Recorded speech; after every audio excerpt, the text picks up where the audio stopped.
I want you to think about the moment you swore you would never be like him. Maybe you were 8 years old, hiding in a closet while he screamed at your mom. Maybe you were 16 and he forgot your birthday again because he was too drunk to drive. And you made a vow. You said, "When I have kids, I'll never do this. I'll be patient. I'll be present. I'll be kind." And now you're 35. You're tired. The baby won't stop crying. The bills are piling up. And suddenly you open your mouth and his voice comes out. You see the fear in your son's eyes, the same exact fear that you had, and it sickens you. We like to think that we're captains of our own souls, but psychologically, you're a biological recording device playing back a script that was written before you were born. My name is Michael. I'm a psychologist in training, a recovered alcoholic, and a dad who wakes up every day terrified that I am going to mess my kids up the same way I was messed up. Today, we're talking about generational trauma. We're going to talk about epigenetics, why your DNA is loaded with your grandfather's nightmares, and why the Bible says the sins of the father visit the third and the fourth generation. And most importantly, we're going to talk about how to stop the bleeding, because if you don't heal yourself, your children will have to heal from you. Welcome to the show where we break down the mental health stigma, navigate sobriety with humor, and prove that it's okay to laugh while you heal. Let's get real, let's get honest, and maybe a little weird. Growth is messy, but you don't have to do it alone. This is Sober Psychology.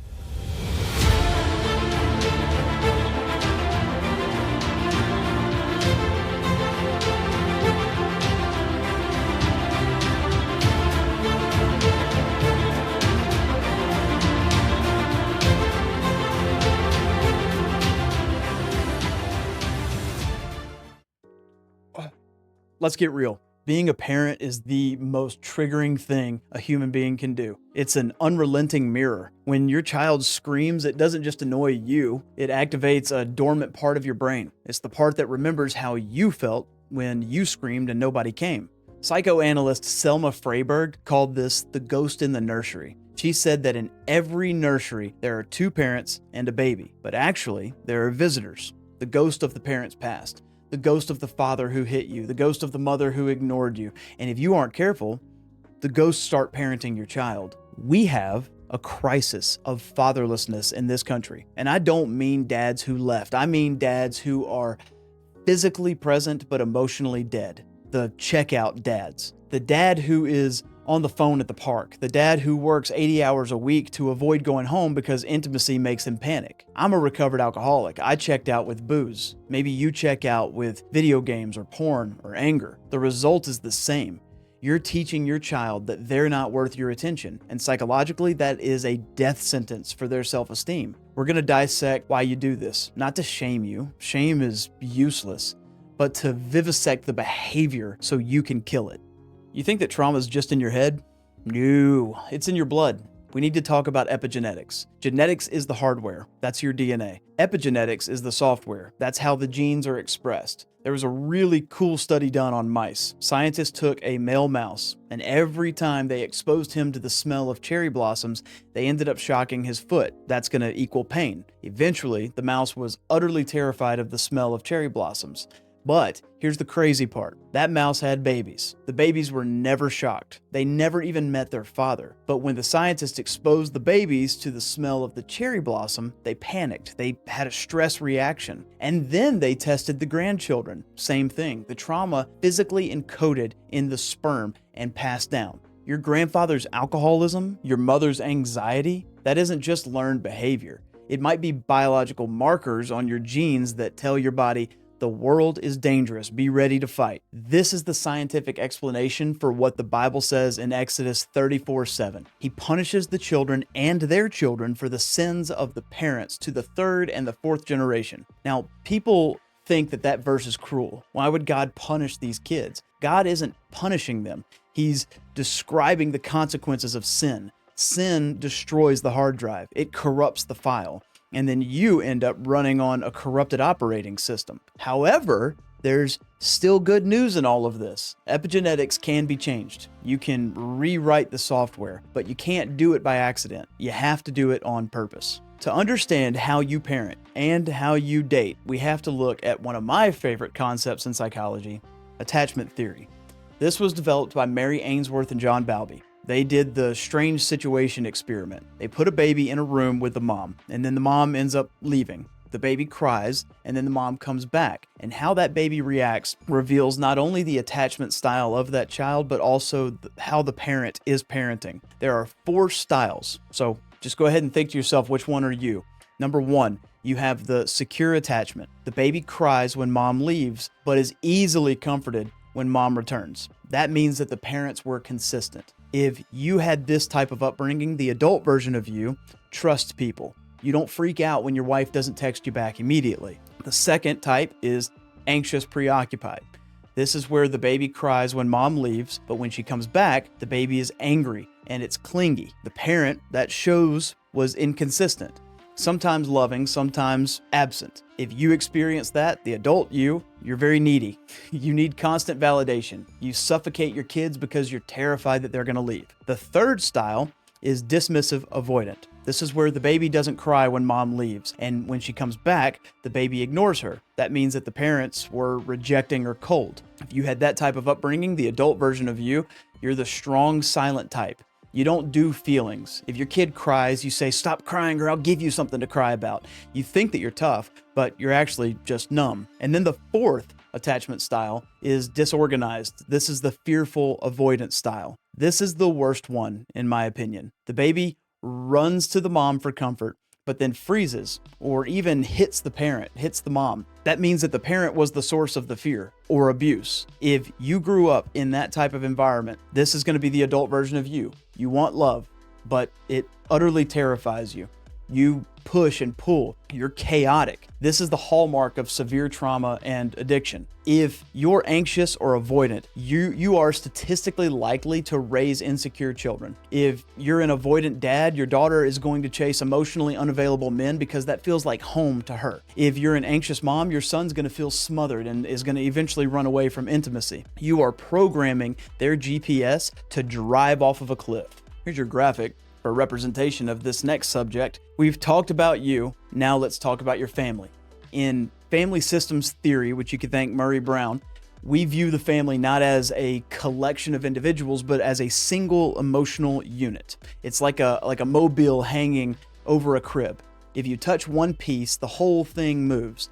The family's number one goal isn't health, it's homeostasis, it's balance. Even if the balance is toxic, the family is going to fight to keep it. And this brings up the identified patient. In pop culture, we're going to call this the black sheep. If you're watching this video, if you're the one in therapy, if you're the one getting sober, there's a 90% chance that you're the identified patient. You're the potential problem child. The family says, if Michael just stopped drinking, everything would be perfect. If Sarah wasn't so anxious, we would be a happy family. That's a lie.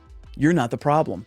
You're the symptom bearer. You're the only one honest enough to act out the dysfunction that everyone else is ignoring. You drink because your father is emotionally dead. You cut yourself because your mother is a narcissist. You are physically manifesting the spiritual sickness of the entire bloodline. And here's the hard truth. When you get better, your family will get worse. This is called sabotage. When you stop playing your role, when the black sheep turns white, the mobile turns off balance.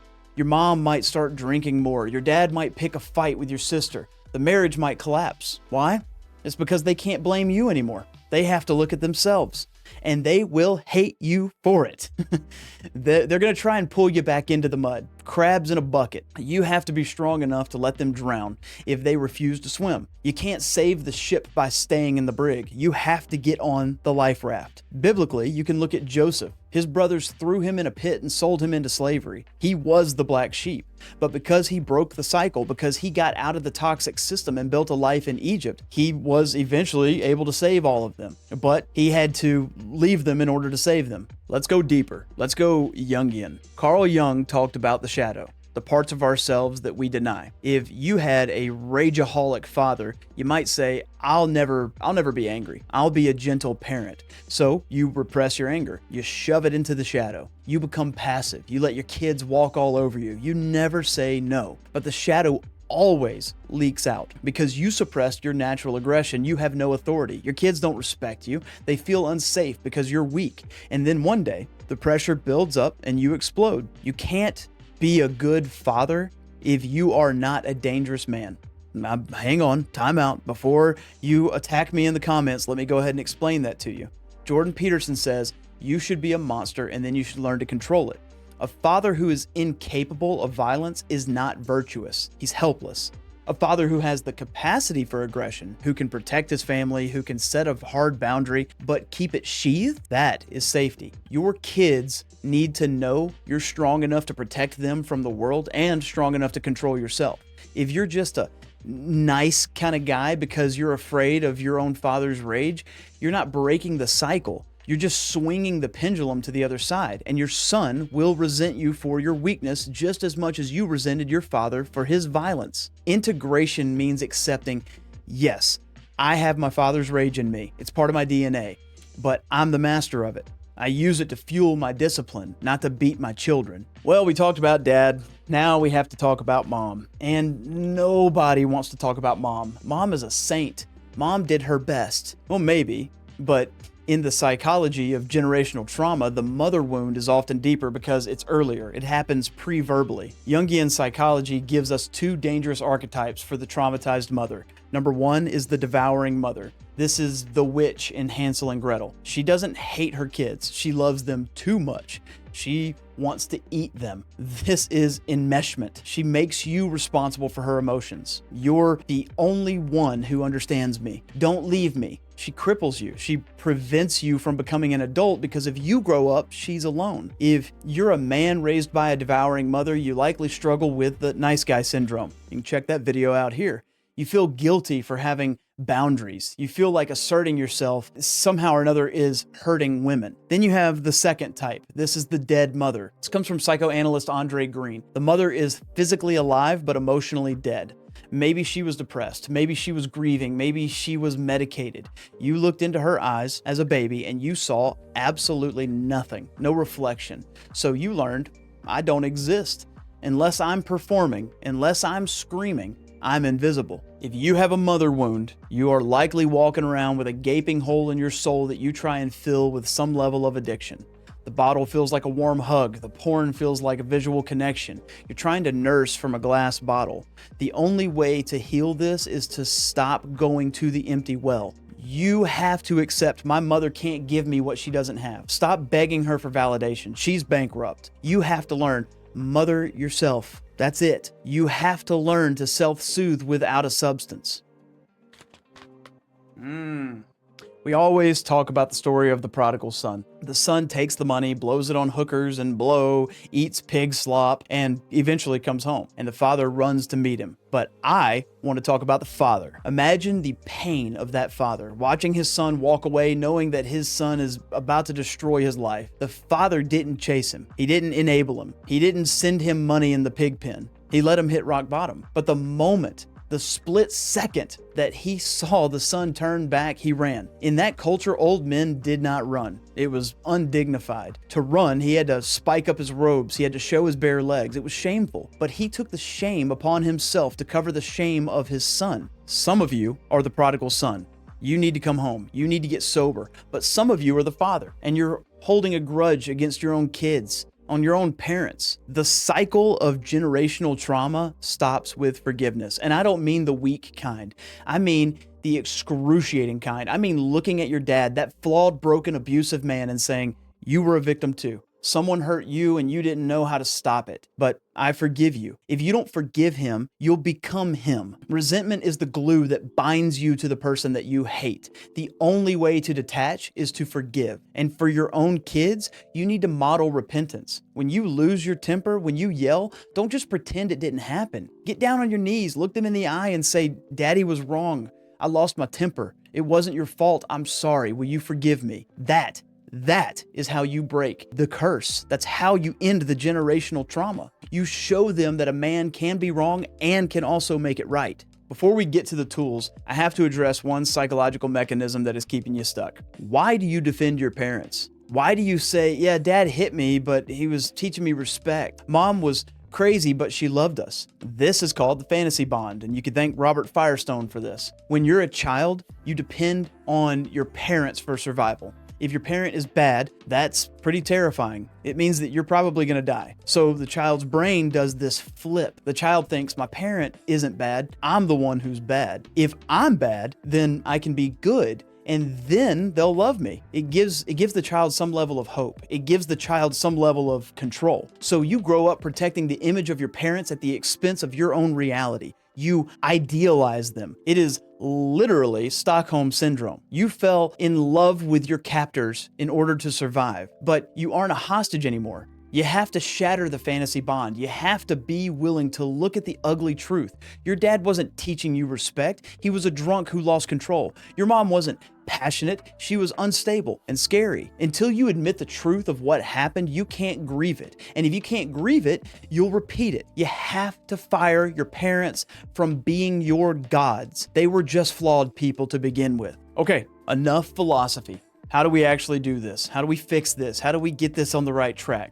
I'm going to put you in a scenario. It's Monday morning, breakfast is on the table, and it's utter chaos. Here are the psychological tools for breaking this cycle. Number one, you have the 90-second rule. We're going to call this the pause. This is according to Jill Bolte Taylor, I believe her name is, and she's a neuroanatomist. I just butchered that. Anyways, she found that the chemical lifespan of an emotion, and you could say anger or adrenaline, is only about 90 seconds. When your kid spills milk, you feel that rage spike. If you react within that 90 seconds, you're reacting on autopilot. This is going back to the ghost in the nursery. If you can just shut up and breathe for 90 seconds, that chemical naturally will flush out, and your cortex, which is the logical side of your brain, comes back online. Count to 10? No, not what I said. Count to 90. Walk away, lock yourself in a bathroom. Do not speak until the chemicals are gone. Number two, rupture and repair. Dr. Edward Tronick taught us that perfect parenting is an absolute myth. Good parents, and I mean good parents, are only attuned to their kids about 30% of the time.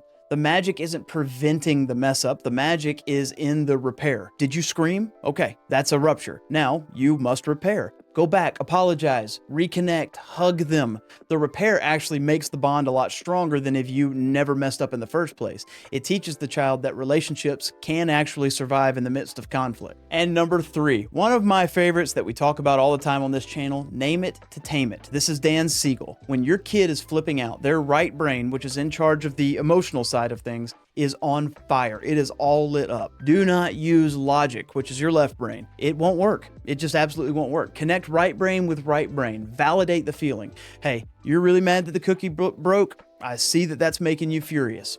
Period. That's it.